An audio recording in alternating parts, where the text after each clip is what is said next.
নেহাকে phone দিতেই Neha receive করলো। আসসালামু আলাইকুম ম্যাম, কেমন আছেন? ওয়ালাইকুম আসসালাম। ভালো আছি, তুমি কেমন আছো? আলহামদুলিল্লাহ। তোমাকে কতবার বলবো তুমি আমাকে আপু বলে ডাকবে? ঠিক আছে আপু। আচ্ছা, তোমার ভাইয়া তোমাকে কিছু বলছিল কি? না, কিছু বলেনি। ও, তো আমার মেয়ে কি করতেছে? তোমার মেয়ে আমার সঙ্গে শুয়ে আছে, কথা বলবে কি? হুম, দাও। মামনি কেমন আতো? আলহামদুলিল্লাহ ভালো আছি। আমার আম্মুটা কেমন আছে? আমিও ভালো আছি। আম্মু বাসায় যেই তোমার বাবাই তোমাকে বলছিল কি? না মামনি, বাবাইতে তোমালে আনন্ততা বলেতি। কি বলে আম্মু, বুঝতে পারিনি। তোমার কথা তোমার আম্মু তার বাবাইকে বলেছে, সেটা বলল। কি? আমার আম্মু তো দেখছি বড় হয়ে গেছে। মামনি। আচ্ছা আম্মু, পরে কথা হবে। আত্মা মামনি। হুম। নেহা, তোমার ভাইয়া তোমাকে কিছু বললে আমাকে বলবে। আচ্ছা।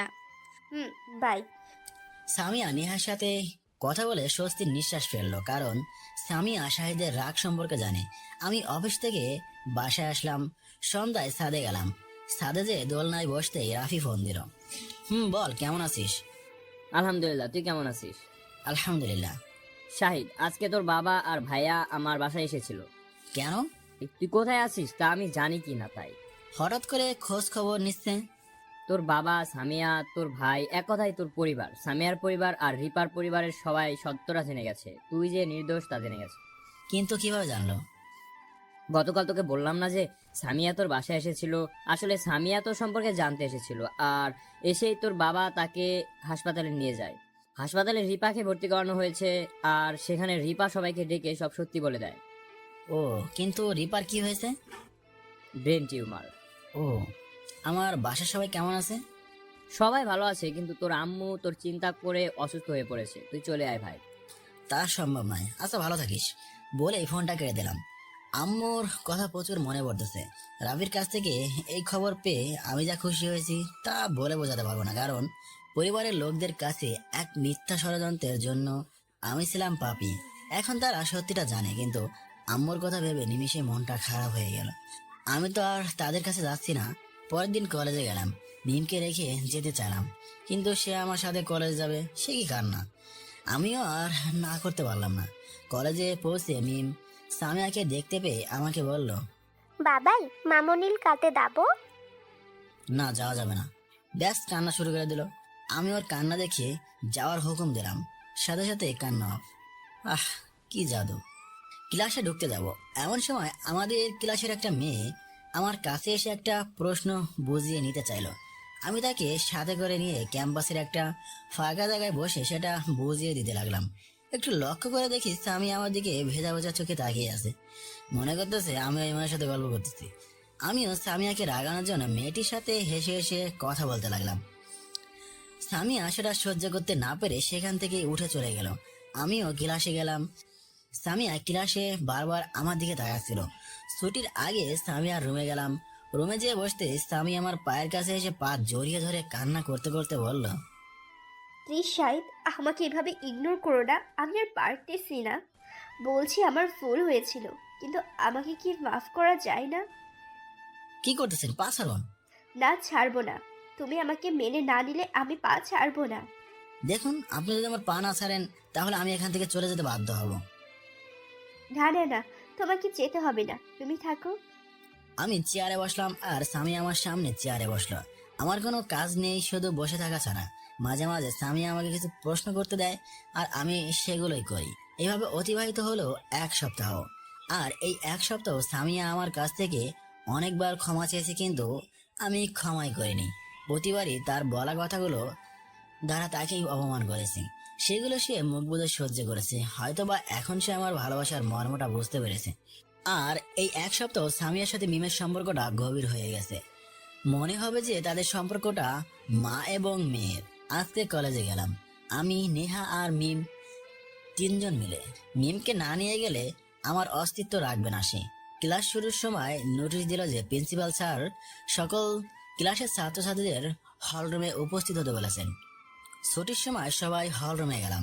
এরপরে প্রিন্সিপাল স্যার বললেন, প্রিয় শিক্ষার্থীবৃন্দ, আজকে আমি তোমাদের একটু খুশির কথা বলবো। আমি আশা করি তাতে তোমরা সকলে সম্মতি প্রদান করবে। আর তাহলে আগামী 27 তারিখে এই কলেজ থেকে সিলেট কক্সবাজার 3 দিন ব্যাপী ট্যুরে যাওয়া হবে। ঠিক আছে, তাহলে তোমরা এখন থেকে প্রস্তুতি নাও। হলরুম থেকে বের হয়ে নিহার কাছে গেলাম। নিহার সঙ্গে মিমো ছিল। ওদের দুজনকে নিয়ে বাসায় আসলাম। বাসায় এসে গোসল করে জোহরের নামাজ পড়ে সবাই একসাথে লাঞ্চ করতে বসলাম। তখন আমি নিহাকে বললাম, নিহা তুই যাবি কি ট্যুরে? আসলে ভাইয়া, আমি যেতে চাচ্ছি না। কেন? সেখানে যাওয়ার মানে অযথা খরচ করা, আর আমার জন্য তুমি কত খরচ করবে বলো? নেহার কথা শুনে ঠাস ঠাস করে গালে দুইটা লাগিয়ে দিয়ে বললাম, কি বললি? তোর জন্য আমি কত খরচ করব? মানে বোঝাতে চাচ্ছিস তুই আমার কেউ না? শোন, তুই যদি না যাস তাহলে আমিও যাব না। বলে খাবার টেবিল থেকে উঠে রুমে এসে শুয়ে পড়লাম। ভাবতেই পারিনি নেহা আমাকে এই কথা বলবে। হয়তোবা আমাকে এখনো পর ভাবে, এখনো আপন করে নিতে পারেনি, কিন্তু সে তো আর জানে না সে আমার কাছে কতটা আপন। রুমে চোখ বন্ধ করে শুয়ে থেকে এসব ভাবতেছি আর চোখ দিয়ে পানি পড়তেছে। হঠাৎ বুঝতে পারলাম রুমে কেউ ঢুকলো। চোখ খুলে দেখি নেহা দাঁড়িয়ে আছে। আমি বললাম, কিছু বলবি? আমি তো তোর কেউ না। নেহা এসে আমাকে জড়িয়ে ধরে কান্না করতে করতে বলল, ভাইয়া, তুমি আমাকে এত ভালোবাসো, আমাকে মাফ করে দাও ভাইয়া। আমি বুঝতে পারিনি আমার কথার দ্বারা তুমি এত কষ্ট পাবে। আমি ভেবেছিলাম আমার আম্মু মারা যাওয়ার পরে এই পৃথিবীতে কেউ আর আমাকে ভালোবাসবে না, কেউ আমার সাথে ভালো ব্যবহার করবে না, কিন্তু আল্লাহর রহমতে আমি একজন ভাইকে পেয়েছি যে নিজেকে থেকে বেশি আমার কেয়ার করে। প্লিজ ভাইয়া, আমাকে ক্ষমা করে দাও। আমি ওর চোখের পানি মুছে দিয়ে বললাম, তুই কেন বুঝিস না? তোরা ছাড়া এই দুনিয়ায় আর কেউ নেই। আমার যা কিছু আছে সব তো তোদের জন্যই। আমি এসব রেখে কি করব বল? এখন বল তুই যাবি কিনা? নেহা মুচকি হেসে বলল, আমি যাব। এই তো আমার ভালো আপু। আমার মেয়ে কি করতেছে? তোমার মেয়ে আমার রুমে ঘুমিয়ে গেছে। ও ভাইয়া, আমি গেলে তো মিমকেও নিয়ে যেতে হবে। যাবো তো, সমস্যা কোথায়? কেউ কিছু মনে করবে না তো? কে কি মনে করবে? আর বেশি সমস্যা হলে মিমের জন্য একটা বিল পে করে দিব। হুম ও, আমার তো মনেই নেই যে তোমার মেয়ের মামুনি তো আমার আমার কলেজের ম্যাম। সমস্যা হওয়ার কথা নেই তো। ভাইয়া, তোমার মেয়ের মামুনিকে কবে বাসায় আনতেছো? নেহা মার খাবি কিন্তু। বেশি পেকে গেছিস তাই না?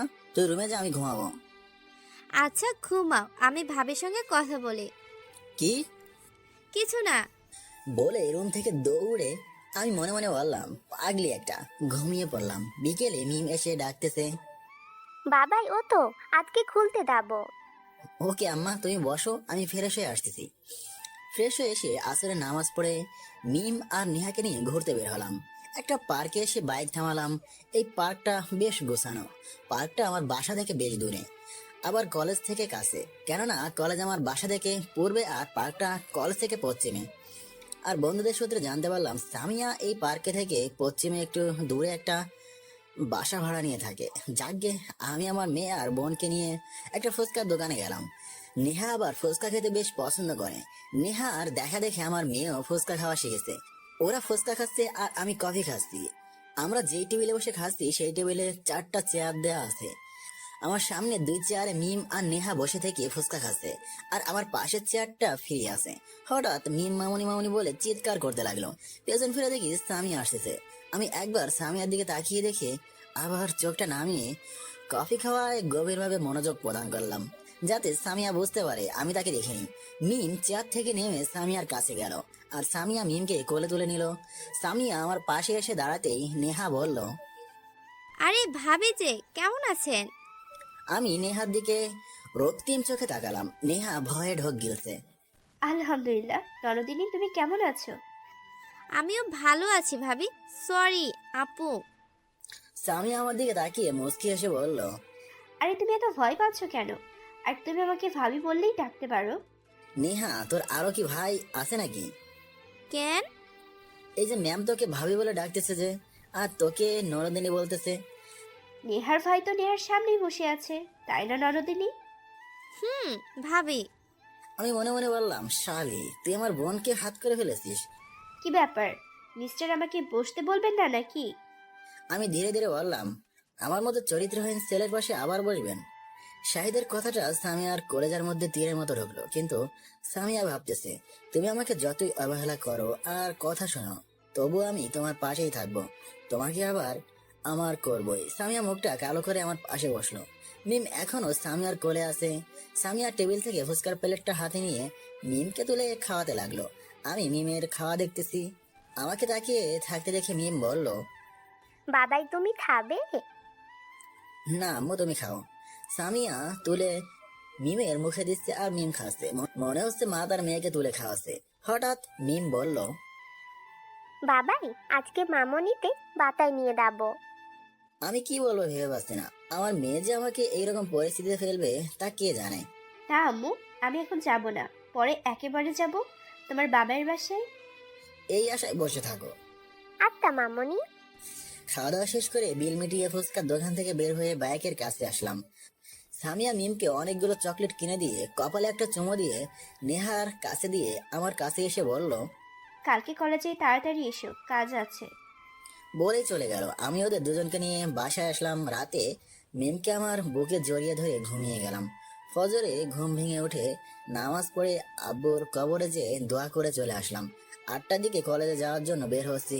হঠাৎ ফোনটা বেজে উঠলো। পকেট থেকে বের করে দেখি সিফাত ফোন দিয়েছে। আমি রিসিভ করে বললাম, আসসালামু আলাইকুম, কেমন আছিস? ওয়ালাইকুম আসসালাম। আলহামদুলিল্লাহ, তুই কেমন আছিস? আলহামদুলিল্লাহ। কিছু বলবি কি? সাইদ, তুই এক্ষুনি রাজশাহীতে চলে আয়। কেন? আন্টি মানে তোর আম্মু খুব অসুস্থ, মেডিকেলে ভর্তি করানো হয়েছে।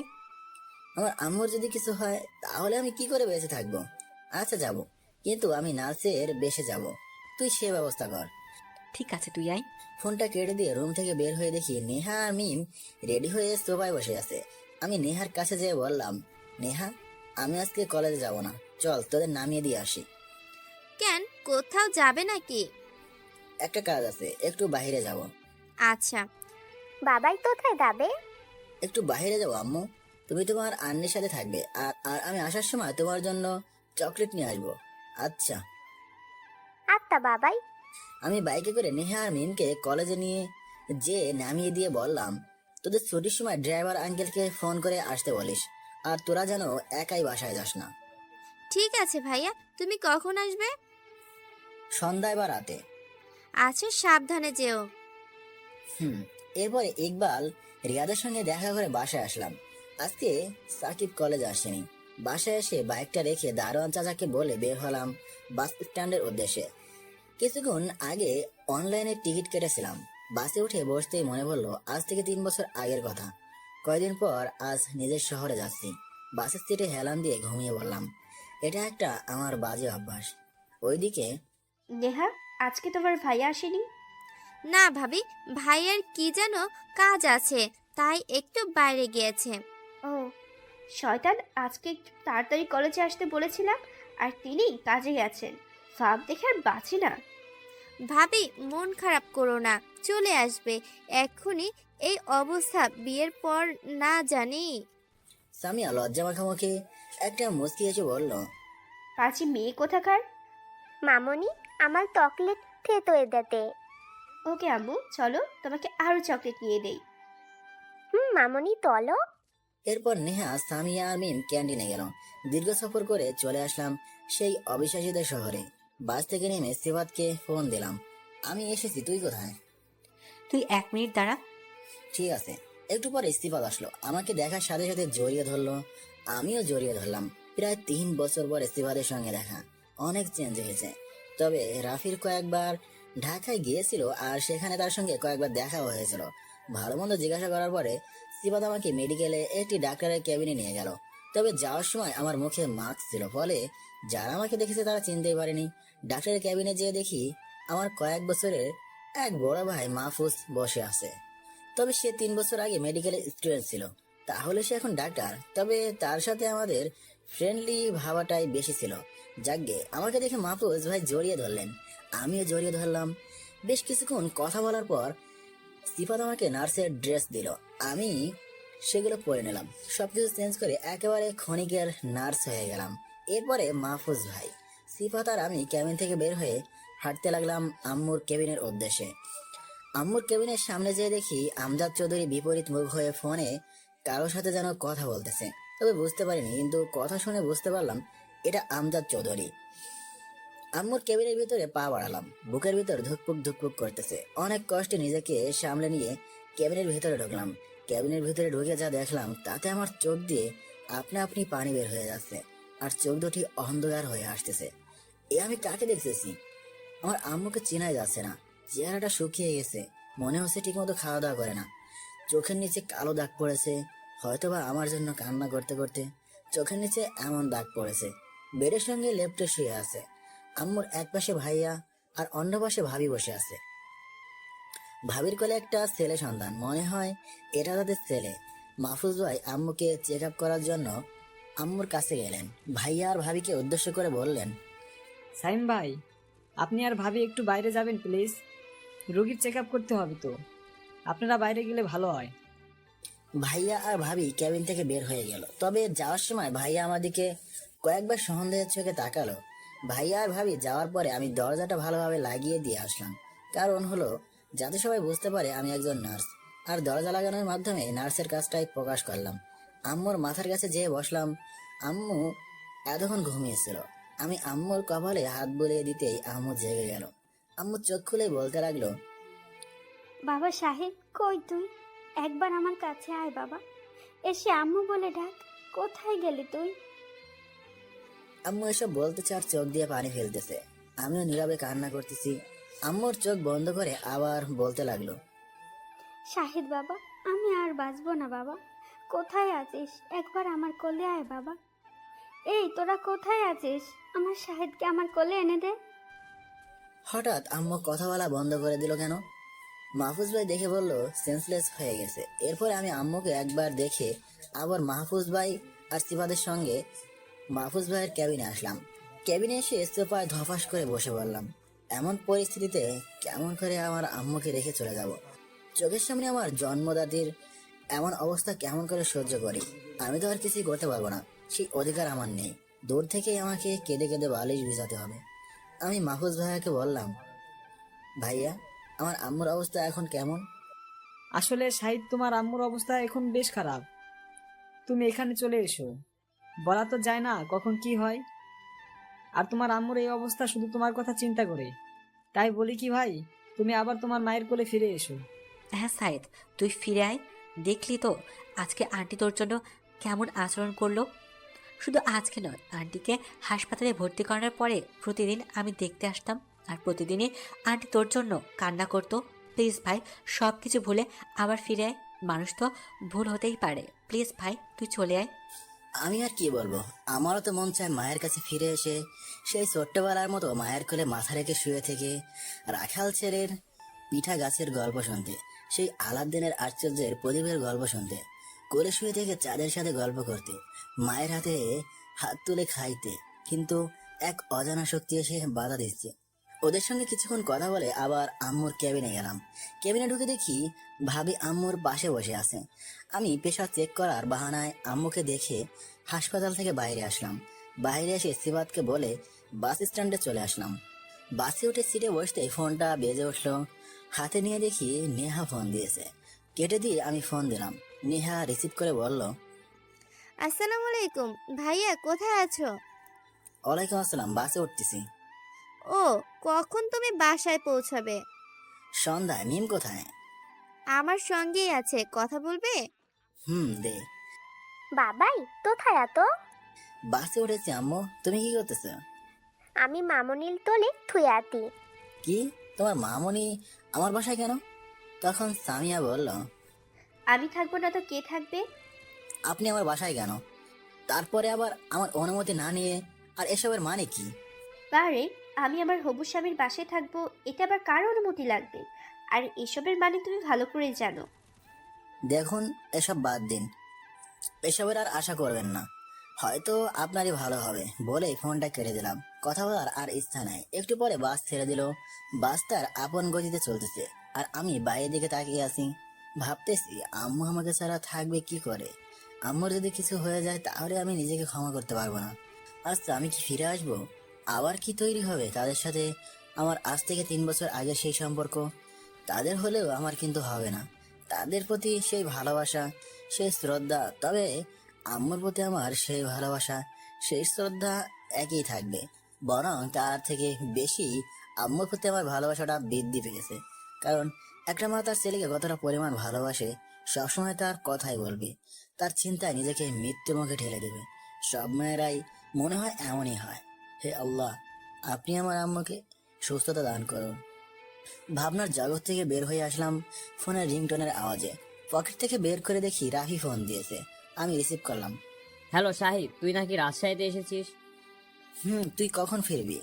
রাফি তার বাবার এক কাজের জন্য সাথে সিলেট গেছে, যা আমাকে সিবাত বললো। আজকে রাতে বের হব। ও, তুই আজকে না হয় আমার বাসায় যা, আমি আসতেছি তো। আরে না, আমি বাসে উঠেছি, ঢাকায় যাব। আচ্ছা, ভালোভাবে যাস। ঠিক আছে।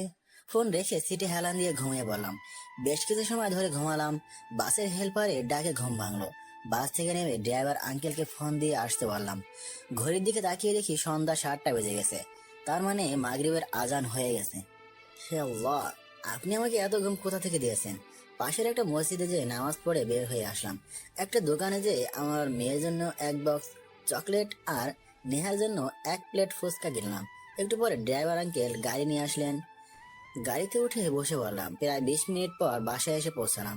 গাড়ি থেকে নেমে দরজার কাছে যে কলিং বেল বাজাতে নিহা এসে দরজা খুলে দিল। আমি ভিতরে ঢুকে ফুচকা আর চকলেটের বক্স আমার রুমে নিয়ে গেলাম। ফ্রেশ হয়ে রুমে এসে দেখি আমার মেয়ে আমার রুমে কি যেন খুঁজতেছে। আমি ওকে কোলে তুলে নিয়ে বললাম, কি হয়েছে, আমার আম্মুটা কি খুঁজতেছে? আমার চকলেট তুই? আমি আমার মেয়েকে তার জন্য আনা চকলেটের বক্সটা দিলাম। এটা পেয়ে তো সে খুশিতে লাফাতে শুরু করেছে। আমি ফুচকার প্যাকটা নেহাকে দিয়ে দিলাম। নেহাও ফুচকা পেয়ে খুশিতে লাফাতে লাগলো। ওদেরকে হাসি খুশি রাখতে পেরে আমাকে দুনিয়ার শ্রেষ্ঠ সুখী মনে হচ্ছে। যাকগে, হাসি খুশির মাধ্যমে কেটে গেল রাতটা। সকালে ঘুম থেকে উঠে কলেজে গেলাম।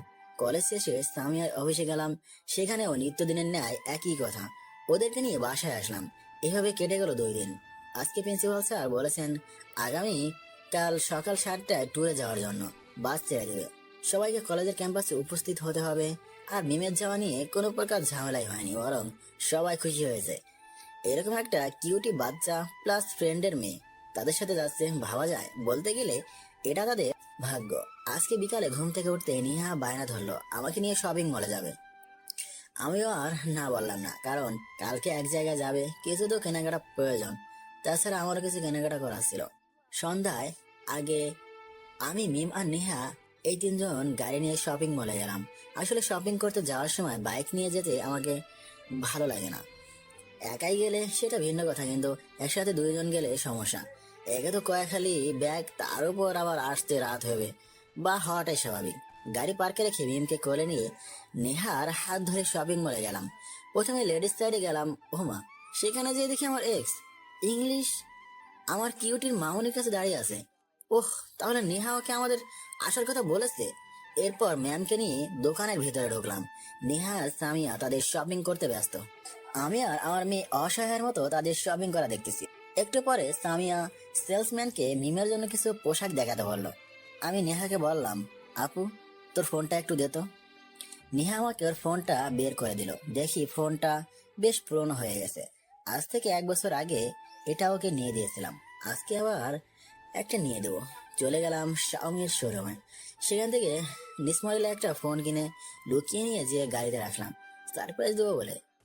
ও, নেহার মোবাইল ফোন যে জন্য নিলাম সেটা তো করাই হলো না। কল লিস্টে যেয়ে দেখি ভাবি নামে সেভ করা। একটা নাম্বার বেশি কথা হয়। নাম্বারটা দেখে তো বেহুশ হওয়ার মতন অবস্থা। কেননা আমার এই নাম্বারটা হলো আমার এক্স এর। তার মানে নেহাই সামিয়াকে সবকিছু বলে। দাঁড়া, দেখাচ্ছি মজা। সুন্দর করে এক্স এর নাম্বারটা ব্লক লিস্টে রাখলাম। কাজ শেষে চলে আসলাম ওদের কাছে। ওদের এখনো শপিং করা শেষ হয়নি। নেহাকে ওর ফোন দিয়ে দিলাম। আমি আমার প্রয়োজনীয় কিছু কাপড় নিলাম। ওদেরকে নিয়ে একটা জুয়েলারিতে গেলাম। সেখানে যে একটা নেকলেস আমার নজর আটকে গেল। আমি হেল্প বয়কে এটা প্যাক করে দিতে বললাম। আমি যখন নেকলেসটা প্যাক করে দিতে বলছিলাম তখন স্বামী আমার দিকে তাকিয়ে মিষ্টি মিষ্টি হাসতেছে। সে মনে করেছে এটি আমি তার জন্য কিনেছি। এবার দেখো মজা কেমন লাগে। নেহাকে বললাম, নেহা এই নেকলেসটা ভালোভাবে রাখিস তো, এটা মিমিকে গিফট করব।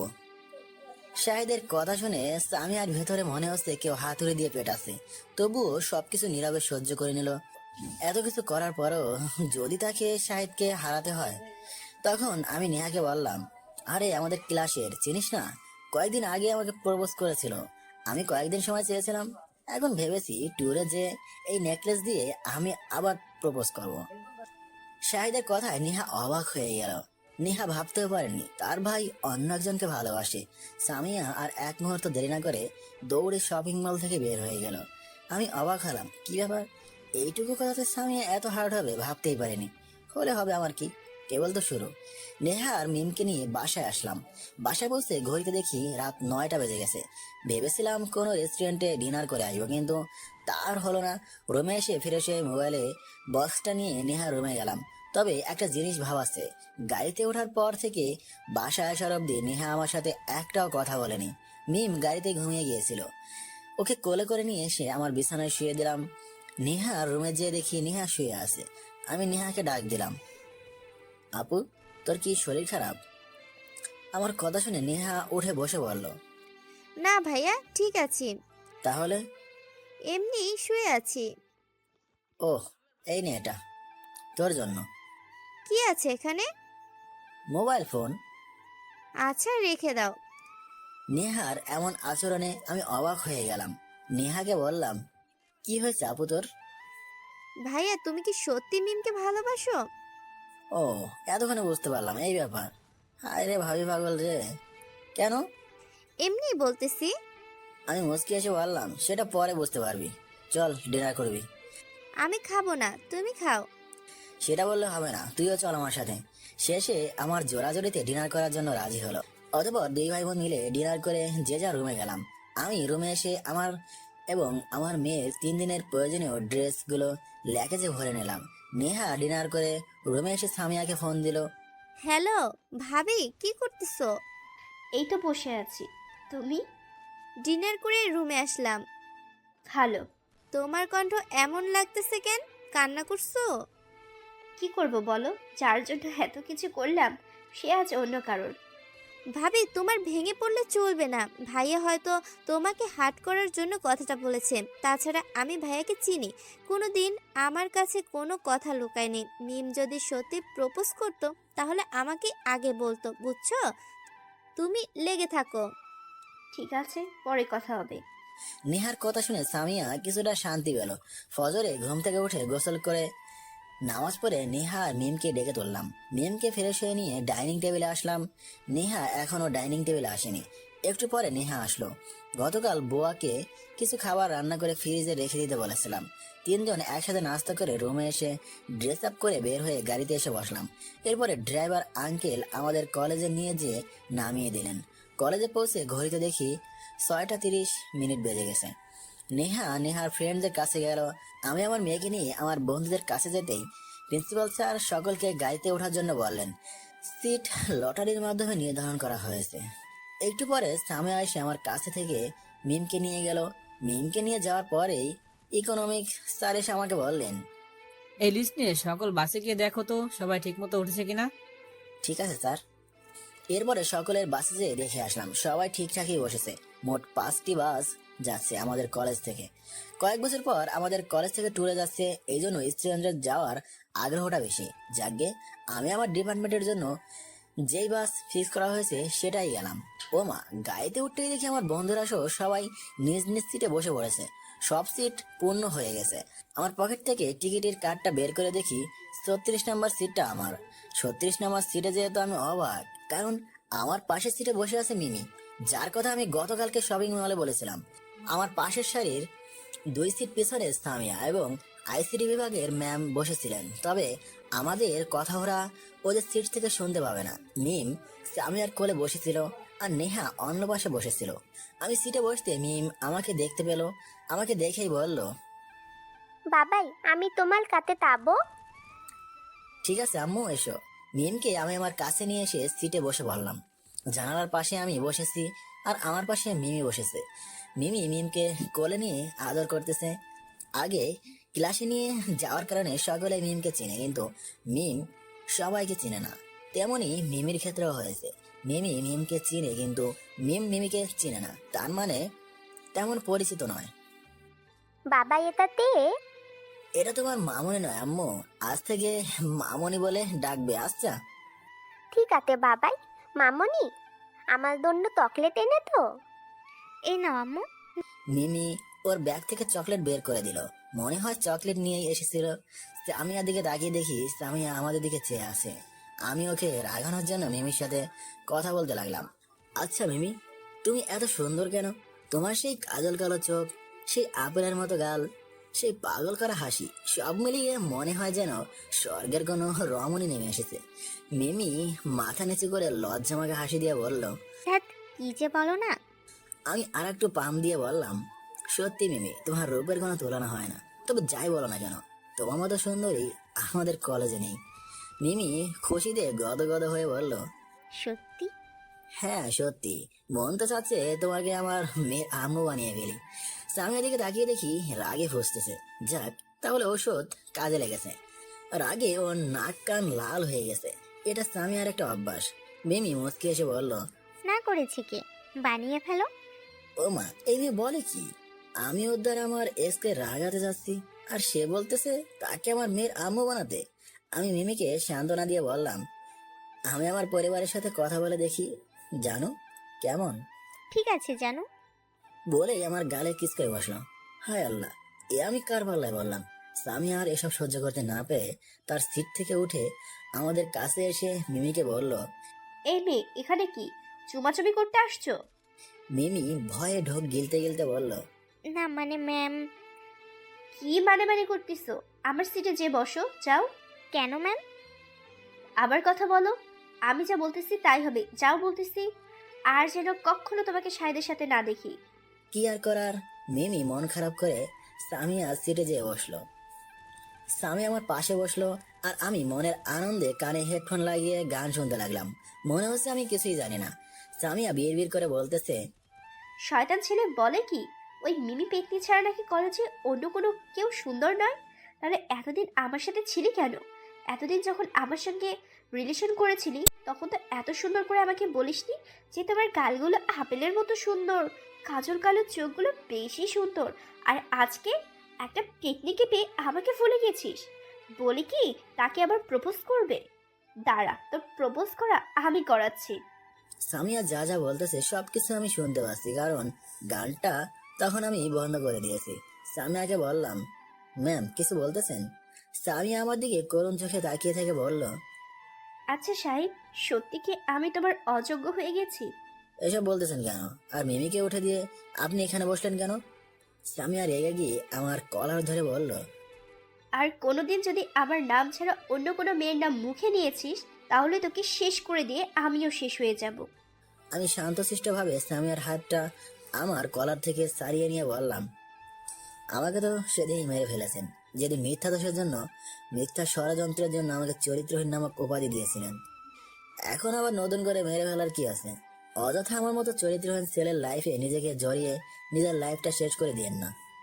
আমার কথা শুনে সামিয়ার চোখ দিয়ে পানি পড়তে লাগলো। আমার হাত দুটো ধরে বলল, আমাকে কি ক্ষমা করা যায় না? এখনো রেগে আছো আমার উপর? আমি হাত দুটো ছাড়িয়ে নিয়ে আমার বুকের উপর হাত দুটি বেঁধে একটা দীর্ঘশ্বাস ফেলে বললাম, কারো প্রতি আমার কোনো রাগ নেই, আর ক্ষমা সে তো অনেক আগেই করেছে, নতুন করে আবার করার কি আছে? তাহলে আমার সাথে এমন করতেছো কেন? দেখুন, এখন এসব বলতে যাচ্ছি না। স্বামী আর কিছু না বলে গালে হাত দিয়ে নিচের দিকে তাকিয়ে নীরবে চোখ দিয়ে পানি ফেলতেছে। মিম ঘুমিয়ে গেছে। আমি মিমের মাথায় হাত বুলিয়ে দিচ্ছি। আমার মেয়েটা একেবারে আমার মতোই ঘুম পাগলি। আমিও সিটে মাথা লাগিয়ে দিলাম। হঠাৎ করে মনে পড়লো, আজকে তো মাহফুজ ভাইয়ের সঙ্গে কথা বলা হয়নি, আর আপনাদের তো বলা হয়নি গতকাল দুপুরের পর থেকেই কড়া মেডিসিনের জন্য আম্মু বেশ সুস্থ হয়ে উঠেছে। তবে আমার কথা ভাবলে কান্না করে দেয়। মাহফুজ ভাইকে ফোন দিলাম, প্রথমবার রিসিভ করলো না, আবার দিলাম, এবার রিসিভ করলো। আসসালামু আলাইকুম ভাইয়া, কেমন আছেন? ওয়ালাইকুম আসসালাম। আলহামদুলিল্লাহ, তুমি কেমন আছো? আলহামদুলিল্লাহ ভালো আছি। এখন রোগী কেমন আছে? কারণ সামিয়া পাশে বসে আছে, আম্মুর কথা বললে হয়তো বুঝতে পারবে। আলহামদুলিল্লাহ, মোটামুটি সুস্থ। এখন ঘুমের মেডিসিন দিয়ে ঘুমিয়ে রাখা হয়েছে, আর জেগে থাকলেই তোমার কথা। আর শোনো, এবার যদি এইরকম সমস্যা হয় তাহলে কিন্তু বড় রকমের সমস্যা হতে পারে। আর পারলে তুমি চলে এসো। দেখি ভাইয়া, যাওয়ার চেষ্টা করবো। আচ্ছা ভাইয়া, ভালো থাকবেন। আচ্ছা, ভালো থেকো। ফোন রেখে দিয়ে সিটে হেলান দিয়ে ঘুমিয়ে গেলাম। বেশ ভালোই ঘুম হলো। ঘুম থেকে উঠে দেখি আমি সামিয়ার কাঁধে মাথা রেখে ঘুমিয়ে আছি, আর মিমামার সামিয়ার কোলে মাথা রেখে ঘুমিয়ে আছে। সামিয়া এক হাত দিয়ে আমার মাথায় হাত বুলিয়ে দিচ্ছে, আর অন্য হাত দিয়ে মিমের মাথায় হাত বুলিয়ে দিচ্ছে। আমি সামিয়ার কাঁধ থেকে মাথা তুলে ঠিকঠাকই হয়ে বসে বললাম, সরি, আসলে ঘুমের মধ্যে বসতে পারিনি। সামিয়া মুচকি এসে বলল, সমস্যা নেই। ঘুম কেমন হলো? ভালোই হয়েছে। দুজনেই আর কোনো কথাই বললাম না। বাস তার আপন গতিতে চলতেছে, আর আমি বাইরের দৃশ্য দেখতেছি। বাসের হেলপারের কাছে থেকে শুনলাম আরো 1 ঘন্টার পথ অতিক্রম করলে আমরা আমাদের গন্তব্যে পৌঁছে যাব। একটু পরে আমার মেয়ে ঘুম থেকে উঠলো। ঘুম থেকে উঠে ওর মামনিকে বলল, মামনি, আমার চকলেট তোই। সামিয়া মিমকে চকলেট বের করে দিয়ে বলল। এই নাও আম্মু। এরপরে আমার মেয়ে তার মামনির কোলে আলাসুয়া হয়ে মনের আনন্দে চকলেট খাচ্ছে। আমি আমার মেয়েকে বললাম, আম্মু, তোমার ঘুম কেমন হলো? ডাল হইতে বাবাই, তোমার ধুম তেমন হলো। মিম আর সামিয়া দুজনে গল্প করতে লাগলো। দীর্ঘ পথ অতিক্রম করার পরে আমরা পৌঁছে গেলাম আমাদের গন্তব্যে। বাস একটা হোস্টেলের সামনে থামলো, তবে এটা কক্সবাজার শহর থেকে একটু বাইরে। এই হোস্টেলটা আমাদের কলেজের টিচাররা অনলাইন থেকে বুকিং করেছে, আর এটাই কক্সবাজারের সবচেয়ে বড় হোস্টেল। বাস থেকে নামতেই ইকবাল এসে সামিয়াকে বলল, ভাবি, ভাইয়ের সাথে জার্নি করতে কেমন লাগলো? সামিয়া লজ্জা মাখা মুখে বলল, খুব ভালো হয়েছে দেবরজি। আমি সিফাতের দিকে রক্তিম চোখে তাকিয়ে বললাম, এই তোদের কোন কালের ভাবি হয়, হ্যাঁ? আর তোদের না বলেছি ভাই বলে ডাকবি না? তখন সামিয়া বলল, সমস্যা নেই, তোমরা আমাকে ভাবি বলে ডাকতে পারো। আমি সামিয়াকে বললাম, দেখুন ম্যাম, এবার কিন্তু বেশি হয়ে যাচ্ছে। বলেই আমি রাগ করে সেখান থেকে চলে আসলাম। এরপরে স্যার আমাদের প্রত্যেক দুইজনে একটা করে রুমের চাবি দিলেন। আমি আর ইকবাল এক রুমে, সাকিব আর রিয়াদ এক রুমে, অপরদিকে সামিয়া আর নেহা এক রুমে। ফ্রেশ হয়ে বাইরে বের হলাম। একটু ঘোরাঘুরি করতেই সন্ধ্যা লেগে গেল। আজকে আকাশ কালো, বেশ ঘোলাটে। বাইরে এসে দাঁড়িয়ে আছি, বাইরের দৃশ্যও দেখতেছি। হঠাৎ পেছন থেকে কে যেন বলল, একা কি করতেছো? পিছনে ফিরে দেখি মিমি দাঁড়িয়ে আছে। ও, তেমন কিছু না। তোমার সাথে একটা কথা আছে, তোমার সময় যদি হয় তাহলে একটু সাইডে গেলে ভালো হতো। মিমি খুশি হয়ে বলল, আমারও তোমাকে কিছু বলার আছে। আচ্ছা চলো, কোথায় যাবে? এসো। এরপরে মিমকে নিয়ে একটা ফাঁকা জায়গায় গেলাম। সেখানে যেয়ে মিমিকে বললাম, মিমি, তোমাকে যে কথাটা বলবো তারপরে যেন কোনো উল্টাপাল্টা কিছু মনে করো না, আর আমাকে ভুল বোঝো না। কি এমন কথা বলবে তার জন্য এমন বলতেছো? তুমি আগে আমাকে কি বলতে চেয়েছিলে তাই বলো, পরে আমি বলতেছি। আসলে শাহিদ, আমি ভনিতা পছন্দ করি না। সোজাসুজি বলে দেই, আমি তোমাকে ভালোবেসে ফেলেছি শাহিদ। আমাকে ফিরিয়ে দিও না। আমি কি বলবো, সবকিছু যেন মাথার উপর দিয়ে যাচ্ছে। করতে চাইলাম কি আর হলো কি, এটা সম্ভব নয়। কেন? দেখো মিমি, তোমার প্রতি আমার সেই রকম কোনো ফিলিংস হয়নি। তোমাকে আমি বন্ধু ভেবে এসেছি। আর বাসে কথাগুলো বলার কারণ হলো, তোমাদের সামিয়া ম্যাম হলো আমার গার্লফ্রেন্ড। আমরা একে অপরকে ভালোবাসি। একটা ভুল বোঝাবুঝির জন্য আমরা একজন অন্যজনের কাছে এসেও দূরে আছি, তবে ভালোবাসাটা একই আছে। তাকে রাগানোর জন্য তোমার সাথে এমন করেছি। সত্যি বলতে, জানো কি, তুমি যথেষ্ট সুন্দর। তুমি আমার থেকেও ভালো ছেলে পাবে। আমার না আছে কোনো পরিবার, না আছে কোনো থাকার জায়গা, সব অন্যজনের। আর পারলে। আমার কথা শেষ হতে না হতেই কোথা থেকে সামনে এসে সজোরে মিমির গালে 2টা থাপ্পড় মারল। মিমি তাল সামলাতে না পেরে পড়ে গেল। সামিয়া মিমিকে তুলে বলতেছে, তোমাকে কতবার বলছি সাইদের সঙ্গে কথা বলবি না, তারপরে শুনিসনি। বলেই আর একটা থাপ্পড় দিতে যাবে, ঠিক তখনই আমি ওর ঘাটটা ধরে ঠাস ঠাস করে 2টা থাপ্পড় লাগিয়ে দিলাম। বেশ জোরে মারার জন্য সামিয়ার ঠোঁটের কিছু অংশ কেটে গেছে। সামিয়া আমার দিকে অবাক দৃষ্টিতে তাকিয়ে আছে। হয়তোবা কখনো ভাবতেই পারিনি তাকে আমি মারবো। তোকে আমি কতবার বলবো আমি তোকে ভালোবাসি না? তোর মতো অবিশ্বাসী মায়ায় আর নিজেকে জড়াতে চাই না। তারপরেও কেন তুই আমার পেছনে পড়ে আসিস? যা চোখের সামনে থেকে, তোকে যেন আর না দেখি চোখের সামনে। সামিয়া কান্না করতে করতে দৌড়ে রুমে চলে গেল। আমার মাথায় রক্ত উঠে গেছে। কি করবো বলেন? এখানে তো আর মিমির কোনো দোষ নেই। আমি তো মিমিকে এখানে নিয়ে এসেছি। আমি মিমিকে বললাম, সরি মিমি, আমার জন্য তোমাকে এরকম পরিবেশের সম্মুখীন হতে হলো। আমাকে মাফ করে দাও। আরে সমস্যা নেই, যে কোনো মেয়ে তার ভালোবাসার মানুষটির কাছে অন্য কাউকে দেখলে সহ্য করতে পারে না। আর তুমি হয়তো আমার ভাগ্যে নেই, আমরা বন্ধু হয়ে থাকতে পারি তো নাকি? আচ্ছা, তোমাদের সম্পর্কটা কত দিনের? বন্ধু হতে পারি। আর আমাদের সম্পর্কের কথা জানতে চাও তাহলে? এরপর কলেজ থেকে শুরু করে সামিয়ার সাথে প্রেম, বাসা থেকে বের হওয়া সবকিছুই বললাম। আমার কথা শুনে মিমি কান্না করতে করতে বলল, এত কিছু হয়েছে তোমার উপর? তবে কথা দাও, এসব কথা ম্যামের সাথে আমার রিলেশনের কথা কাউকে বলবে না। ঠিক আছে, তবে শাহিদ, ম্যাম তোমাকে হয়তো ভালোবাসে, আর কষ্ট দিও না। জানি, তবে আর একটা দেবো। এমন কিছু করো না যাতে আবার হারিয়ে যায়। আরে না। আচ্ছা, রুমে যাওয়া যাক নাকি? চলো। এরপরে রুমে এসে দেখি ইকবাল শুয়ে থেকে ফোন টিপতেছে। আমি সোফায় বসে থেকে নেহার কাছে ফোন দিয়ে মিমের কথা জানলাম। একটু পরে ডিনার করার জন্য ডেকে গেল। সকলে একসাথে হোস্টেলের ক্যান্টিনে যেয়ে ডিনার করলাম। ডিনার করে যে যার রুমে আসলাম। দীর্ঘক্ষণ জার্নি করার জন্য শরীরটা বেশ ক্লান্ত হয়ে পড়েছে। এই জন্য আজকে ঘোরাফেরা না করে একটু আগেই সবাই ঘুমিয়ে পড়ল। তবে ডিনারের সময় নেহাকে একাই দেখলাম ওর বান্ধবীদের সাথে। মিম এতক্ষণ ঘুমিয়ে গেছে, কিন্তু সামিয়া ডিনার করলো না কেন? হুস, এত ভেবে কাজ নেই। রুমে এসে ঘুমিয়ে পড়লাম। রাত বেশি হয়নি, কেবল 9টা বেজেছে। ইকবাল ঘুমিয়ে পড়েছে। একটা রুমে 2টা করে বেড আছে, যার ফলে শুয়ে থাকতে অসুবিধাই হবে না। শুয়ে পড়তে ঘুমিয়ে গেলাম। হঠাৎ ফোনটা বেজে উঠলো। হাতে নিয়ে দেখি নেহা ফোন দিয়েছে। ঘুম কোথাও উধাও হয়ে গেল। ওদের কারো কিছু হলো না তো? 1 পাউন্ড টেনশন নিয়ে ফোনটা রিসিভ করলাম। হ্যালো নেহা, কারো কিছু হয়েছে কি? ভাইয়া, তুমি তাড়াতাড়ি আমার রুমে এসো। কেন? তুমি এসো তাড়াতাড়ি। বলে ফোনটা কেড়ে দিল। আমি রুম থেকে বের হয়ে আমার রুমের দরজাটা বাইরে থেকে লাগিয়ে দিয়ে নিহার রুমের কাছে গেলাম। দরজায় ধাক্কা দিতে নিহা এসে দরজা খুলে দিল। আমি রুমের ভেতরে ঢুকে সামিয়ার বেডের দিকে তাকিয়ে দেখতে পাই আমার কলিজাটা কেঁপে উঠল। কারণ সামিয়া বেডের উপর শুয়ে আছে, আর তার গায়ের উপর কম্বল থাকার পরেও থর থর করে কাঁপতেছে আর আবল দাবল বকতেছে। সামিয়ার কোল্ডে অ্যালার্জি আছে, যার জন্য এখন তার অবস্থা বেশি খারাপ। সামিয়ার এই অবস্থা দেখে আমার বুকের ভেতর মোচড় দিয়ে উঠলো। হাজার হলেও সে আমার ভালোবাসা। মুখে থেকে যতই বলে না কেন ভালোবাসি না ভালোবাসি না, কিন্তু অন্তরে তার প্রতি ভালোবাসা একই রয়েছে। তবে তার প্রতি আমার অভিমানটাও এখনো আছে। জানি না এই অভিমানটা শেষ হবে কবে। আমি সামিয়ার বেডের কাছে যেয়ে সামিয়ার কপালে হাত দিয়ে দেখি জ্বরের কারণে সামিয়ার কপাল পুড়ে যাচ্ছে। আমি নেহাকে জিজ্ঞাসা করলাম, নেহা, ম্যামের এই অবস্থা হলো কি করে? আসলে ভাইয়া, কালকে সন্ধ্যার পর ম্যাম কোথা থেকে যেন দৌড়ে রুমে আসলো। রুমে এসে কোনো কথা না বলে ওয়াশরুমে চলে গেল। একটু পর দেখি শাওয়ারের শব্দ আসতেছে। আমি মনে করলাম জার্নি করার জন্য শরীরটা ক্লান্ত হয়ে পড়েছে, তাই শাওয়ার নিচ্ছে।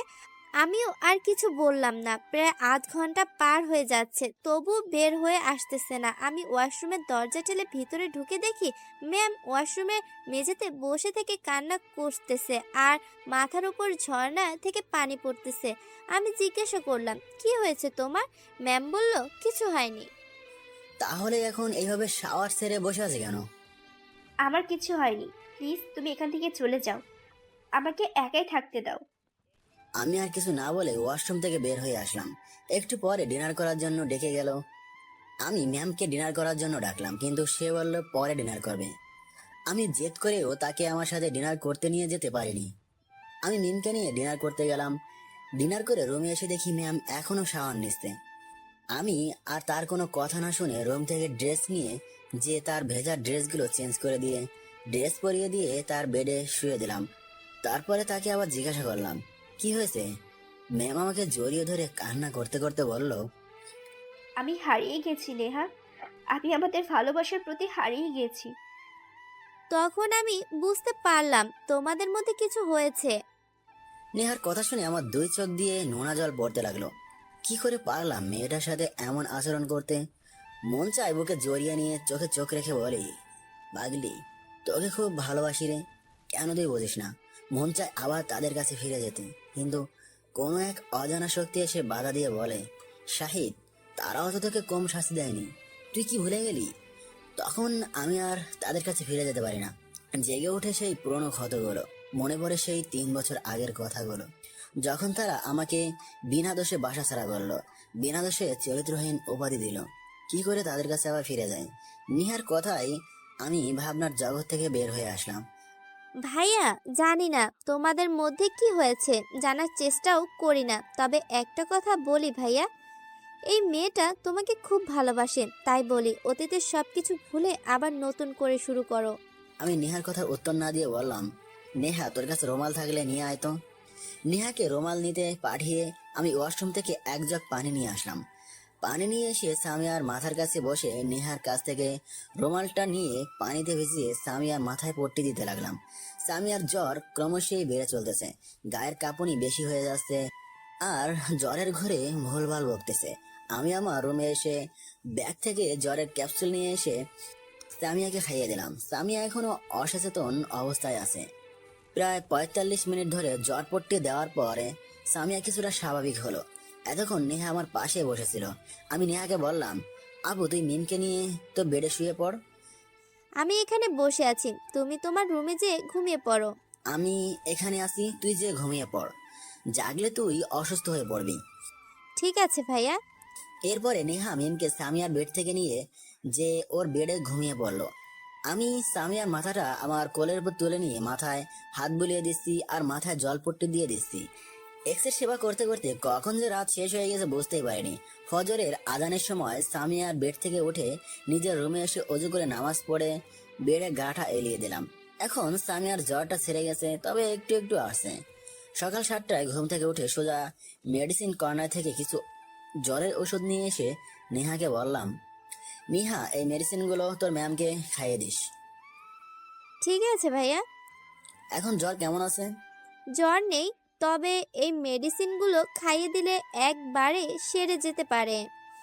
ঠিক আছে। রুমে এসে ফ্রেশ হয়ে ইকবাল আর আমি বসে আছি। একটু পরে রিয়াদ আর সাকিব আমাদের রুমে আসলো। সাকিব আর রিয়াদ বসতেই ইকবাল বলতে শুরু করলো, জানিস তোরা, আমাদের শাহিদ ভাই আজকে রাতে ভাবের কাছে ছিল। ইকবালের কথা শুনে সাকিব আর রিয়াদ আমার দিকে মুখ খোলা রেখে তাকিয়ে আছে, মনে হচ্ছে আমি অন্য গ্রহ থেকে এসেছি। তখন সাকিব বলল, আরে আগে শুনি তো নাকি। বল। রাত প্রায় 10টা বাজে, আমার ঘুম ভেঙে গেল। পাশের বেডে তাকিয়ে দেখি শাহিদ নেই। মনে করলাম ওয়াশরুমে গেছে, কিন্তু বেশ কিছুক্ষণ পার হয়ে যাওয়ার পরে ওয়াশরুম থেকে বের হচ্ছে না। আমি ওয়াশরুমে ঢুকে দেখি কেউ নেই। গেল কই রে? আমি ভাবলাম হয়তো বাইরে গেছে। রুম থেকে বের হয়ে এসে দেখি বাইরে নেই। ম্যামের রুমে উকি দিয়ে দেখি আমাদের জানের দোস্ত শাহিদ কথা বলতেছে। তার মানে ভাইয়া ভাবির রুমে গেছে। আমি রুমে এসে শুয়ে পড়লাম। ফজরের একটু আগে ঘুম থেকে উঠে দেখি শাহিদ এখনো আসছিল। একটু পরে রুমে আসলো। আমি ঘুমানোর ভান করে মিটি চোখে তাকিয়ে বুঝতে পারলাম বন্ধুর শরীরটা বেশ খারাপ, কারণ সারাটা রাত হয়তো ম্যাচ খেলেছে। এত কিছু হয়ে গেল, তারপরও তুই আমাদের কিছু জানার প্রয়োজন মনে করলি না? সি, ভাবতেও খারাপ লাগতেছে। আরে ভাই, ইকবাল যা বলতেছে তার কিছু সত্য মিথ্যা। আমি রাতে এখানে ছিলাম, কিন্তু আমাকে আর বলতে না দিয়ে সাকিব বলল, বুঝি বন্ধু বুঝি, আমরা কচি খোকা না। কচু বুঝিস তোরা, থাক তোরা বলে রুম থেকে বের হয়ে আসলাম। কারণ তাদের কাছে যতই থাকবো তারা ততই বেচাবে। বাইরে আসতে ফোনটা বেজে উঠলো। বের করে দেখি স্যার ফোন দিয়েছে। আমি রিসিভ করে বললাম, আসসালামু আলাইকুম। ওয়ালাইকুম আসসালাম, কেমন আছো তুমি? স্যার আমি তো বাইরে আছি। কেন? তুমি হোস্টেলে গিয়ে সকলকে ক্যান্টিনে নিয়ে আসো, ব্রেকফাস্ট করে আবার ঘুরতে বের হবো। ঠিক আছে স্যার। আমি হোস্টেলে ফিরে এসে সবাইকে ক্যান্টিনে যেতে বললাম। সকালে একসাথে ব্রেকফাস্ট করে ঘুরতে বের হলাম। প্রথমেই হিমসরি গেলাম, এরপরে পর্যায়ক্রমে গেলাম বঙ্গবন্ধু সাফারি পার্কে, রাডার স্টেশন ও লাইট হাউসে, লামারপাড়া, ক্যাঙে, ইনানিতে। প্রকৃতির এমন মনোমুগ্ধকর দৃশ্য দেখে মনে হচ্ছে প্রকৃতির মাঝে হারিয়ে যাই। অনেকক্ষণ যাবৎ ঘোরাফেরা করলাম। দুপুর 2টা বেজে গেছে। এরপরে একটা রেস্টুরেন্টে যেয়ে সবাই একসাথে লাঞ্চ করে হোস্টেলে আসলাম। সকালে গোসল করে আবার রওনা দিলাম সমুদ্র সৈকতের উদ্দেশ্যে। বিকেলে সেই পর্যন্ত সূর্যের রোদটুকু এবং সন্ধ্যায় সূর্যাস্তের সময়টা উপভোগ করতে আমরা সৈকতে কাটাতে যাই। আর আজকে রাতে রওনা দেব সিলেটের উদ্দেশ্যে। সৈকতে আমি, নেহা, মিম, সামিয়া একসাথে ঘুরতেছি। ইকবাল, সাকিব, রিয়াদ আর কিছু ফ্রেন্ড একসাথে ঘুরতেছে। সামিয়া, নেহা আর মিম ওরা 3জন আমার সামনে সামনেই যাচ্ছে আর আমি তাদের পিছু পিছু যাচ্ছি। ফোনটা বেজে উঠলো। বের করে দেখি অফিসের এমডি ফোন দিয়েছে। রিসিভ করে বলল, আজকে রাতে আমাকে ঢাকা ব্যাক করতে হবে। অফিসের কি যেন জরুরি মিটিং আছে, সেটা আমার স্বাক্ষর ছাড়া হবে না। এতক্ষণে ওর 3জন আমার থেকে অনেকটা দূরেই আছে। হঠাৎ মিমি দৌড়ে এসে বলল, শাহিদ দেখো তো আমার চোখে কি যেন পড়ছে, খুবই ব্যথা করতেছে, প্লিজ একটু দেখো। বিকেল 3টার রোদ বেশ কড়া না হলেও রোদে দাঁড়িয়ে থাকা বেশ সুবিধার নয়। আমি মিমিকে নিয়ে একটা গাছের নিচে নিয়ে গেলাম। পকেট থেকে একটা টিস্যু বের করে কিছু অংশ ছিঁড়ে নিলাম। মনে করলাম বালি পড়েছে হয়তো। মিমির চোখের কাছে চোখ নিয়ে যে ভালোভাবে দেখি একটা ছোট্ট পোকা পড়েছে। টিস্যু দিয়ে পোকাটা বের করে দিয়ে মিমির চোখে যখনই ফু দিতে যাব তখনই কে যেন পেছন থেকে আমার কাঁধে হাত দিয়ে ঘুরিয়ে নিল। তাকিয়ে দেখি সামিয়া। সামিয়া কোনো কথা না বলেই আমার গালে ঠাস ঠাস করে দুটা থাপ্পড় মেরে বলতে লাগলো, লুচ্চা, তোর লুচ্চামি কখনো শেষ হবে না। তুই চরিত্রহীন ছিলি, এখনো আছিস। তোর মতো চরিত্রহীন। আমি আর কিছু বলতে না দিয়ে ঠাস ঠাস করে লাগিয়ে দিলাম। বললাম, ব্যাস অনেক বলেছিস। ভেবেছিলাম সবকিছু ভুলে আবার তোকে আমার বুকে জড়িয়ে নেবো, কিন্তু না, সেটা তুই হতে দিলি না। তোর মতো মেয়ের সঙ্গে কথা বলার ইচ্ছা আমার নেই। এতক্ষণে সবাই আমাদের এই কাহিনী সবাই দেখলো। সবাই ভাবতেছে এদের সম্পর্কটা কি। আমি নিহাকে বলে হোস্টেলে ফিরে আসলাম। মাথায় রক্ত উঠে গেছে। আমি ভাবলাম হয়তো সামিয়া তার ভুল বুঝতে পেরে আমাকে আবার ভালোবাসতে শুরু করেছে, কিন্তু না, এটা তার একটা আবেগ। রুমে এসে শাওয়ার ছেড়ে দিয়ে ভিজতে লাগলাম। এদিকে মিমি বলল, আসলে ম্যাম, আপনার ভালোবাসাটা আসল নয়, আর আসল হলে নিজের ভালোবাসার মানুষটিকে এভাবে সন্দেহ করতেন না। মানে কি বোঝাতে চাচ্ছ? আমি বলতে চাচ্ছি, আপনি শাহিদের যোগ্য নন। শাহিদ আপনাকে আগের মতোই ভালোবাসে, কিন্তু আপনি শাহিদের ভালোবাসার মর্যাদা দিলেন না। গতকাল রাতে যখন আপনি আমাকে শাহিদের সাথে দেখেছিলেন, তখন আমি শাহিদকে আমার ভালোবাসার কথা বলেছিলাম, কিন্তু শাহিদ আপনাকে ভালোবাসে বলে আমাকে রিজেক্ট করে দেয়। তবে আপনার সাথে এরকম করার কারণ হলো সে আপনাকে কষ্ট দিতে চায়। যে ভালোবাসার মানুষ কিনা বিনা কারণে কষ্ট দিলে কেমন হয়। আপনাকে সে কয়েকদিনের মধ্যেই মেনে নিতে চেয়েছিল, কিন্তু আপনি তা নিজ হাতে শেষ করে দিলেন। মিমির কথা শুনে সামিয়া মাথায় হাত দিয়ে নিচে বসে পড়ে। মিমি আবারও বলতে শুরু করলো, আর আজকে তো আমার চোখে কি যেন পড়েছিল, খুব ব্যথা করতেছিল। আমি শাহিদকে দেখতে পেয়ে তার কাছে দৌড়ে এসে চোখে কিছু পড়ার কথা বললে শাহিদ টিস্যু দিয়ে আমার চোখের পোকা বের করে দেয়, আর আপনি এসে চর মেরে কথা শুনিয়ে দিলেন। এখনো সময় আছে, নিজের ভালোবাসা মানুষটিকে নিজে করে রাখুন। সেটা যে কোনো উপায়ে করতে পারেন।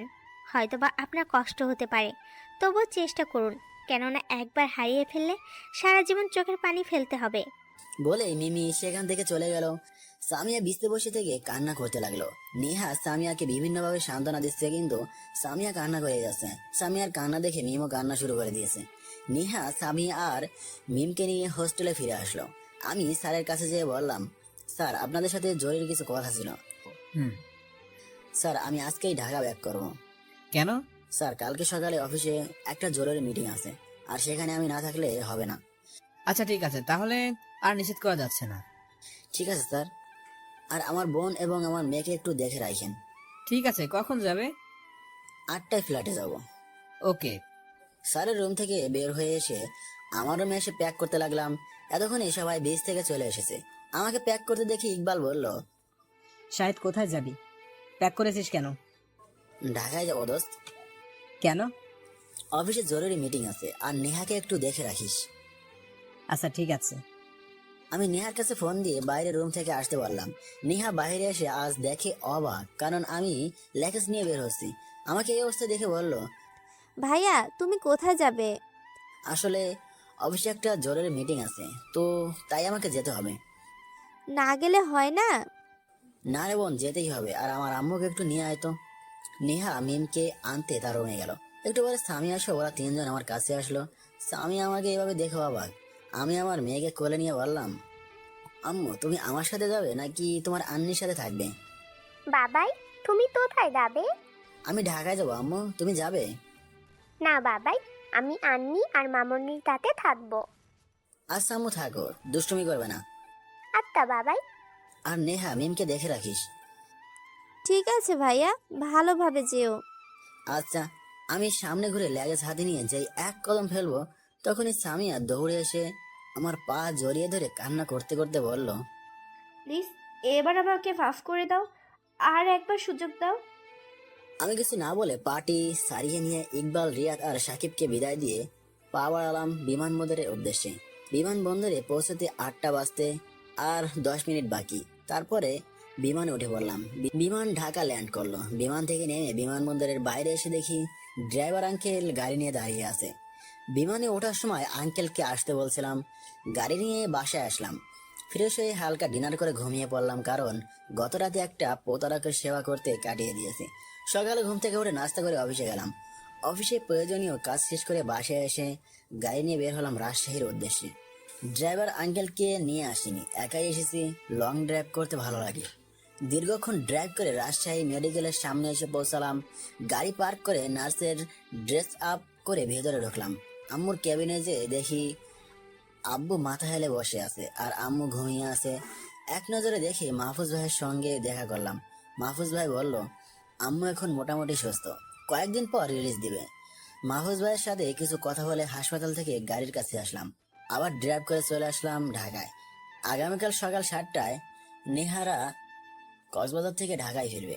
রাজশাহী থেকে ঢাকায় আসতে রাত হয়ে গেল। ডিনার করে ঘুমিয়ে পড়লাম। সকালে ঘুম থেকে উঠে দেখি 6:30 বেজে গেছে। দ্রুত ফিরে এসে গাড়ি নিয়ে বেরিয়ে পড়লাম কলেজে, কারণ ট্যুরের বাস কলেজে এসে সকলকে নামিয়ে দিবে। একটু পরে বাস আসলো। একে একে সবাই নামলো। মিম, নেহা আর সামিয়া একসাথে নামলো। মিম আমাকে দেখে দৌড়ে এসে জড়িয়ে ধরলো, আমিও কোলে তুলে নিলাম। এরপরে আমি বন্ধুদের সাথে কথা বলে নেহা আর মিমকে নিয়ে গাড়িতে উঠলাম। বাসায় এসে ফিরে এসে 3জন মিলে নাস্তা করলাম। আজকে কলেজ বন্ধ। নাস্তা করে নেহা রুমে গেল ঘুমানোর জন্য, আর মিমকে আমার রুমে নিয়ে এসে গল্প করতে লাগলাম। এইভাবে দিনটা কেটে গেল। পরের দিন কলেজে গেলাম। কলেজে ক্লাস তেমন হলো না, শুধু ট্যুরের কথাটাই হলো। ছুটির পরে আমি আর সামিয়া রুমে গেলাম না। ওদের দুজনকে নিয়ে বাসায় আসলাম। গোসল করে নামাজ পড়ে লাঞ্চ করে পড়তে বসলাম, কারণ পরীক্ষার আর বেশি সময় নাই। ডিনার করার সময় নেহা যা বললো তা শুনে তো আমার মাথায় রক্ত উঠে গেল। ভাইয়া, একটা কথা বলার ছিল। বল। আসলে ভাইয়া, সামিয়া ম্যাম যে বাসায় থাকতো সেই বাসার সমস্যা হয়েছে, এখন থাকার জন্য ও একটা বাসা খুঁজতেছে। তো আমি বলতেছি যে তাকে আমাদের বাসায় রেখে দেই, তাতে তার কাছে আমার লেখাপড়াও ভালো হবে আর মিম তার মামুনিকে কাছে পাবে। আমি নেহাকে ঠান্ডা মাথায় শান্তভাবে বললাম, দেখ নেহা, তুই কি চাস আমি তোদেরকে ছেড়ে চলে যাই? না তাহলে এসব কথা আর বলিস না। প্লিজ ভাইয়া, তুমি শুধু আমার এই কথাটা রাখো। আমি এই বিষয়ে আর কোনো কথা বলতে চাচ্ছি না। এই কথা বলে খাবার টেবিলে থেকে উঠে মিমকে নিয়ে রুমে আসলাম। মিমকে ঘুম পাড়িয়ে রেখে ছাদে গেলাম। ছাদে যে আকাশের তারাদের দিকে তাকিয়ে মনে মনে বলতেছি, কেন সামিয়া, কেন কেন তুমি আমার সেই পুরোনো কষ্টগুলো মনে করিয়ে দিচ্ছ? আমি তো তোমাকে ছাড়া ভালোই ছিলাম। কোথা থেকে তুমি এসে আবার তোমার সেই মায়া জড়িয়ে ফেললে? সেই মায়ার কাছে তোমার প্রতি আমার ঘৃণাটা হার মেনে নিয়েছিল। আমি তো সবকিছু ভুলেই তোমাকে বুকে জড়িয়ে নিতে চেয়েছিলাম, কিন্তু তুমি আমাকে আবার সেই একইভাবে সন্দেহ করে চরিত্রহীন উপাধি দিলে। বেশ, আমি চরিত্রহীন হলাম, কিন্তু আমার কাছে আসার জন্য, আমার বাসায় থাকার জন্য এইরকম করতেছো কেন? হয়তোবা তুমি মনে করছো আমি কিছু বুঝতে পারিনি। দেখি তুমি কত দূর দৌড়াতে পারো। নেহা মন খারাপ করে ডাইনিং টেবিল থেকে উঠে রুমে আসতেই ওর ফোনটা বেজে উঠলো। বেড থেকে ফোনটা হাতে নিয়ে দেখে সামিয়া ফোন দিয়েছে। নেহা রিসিভ করলো।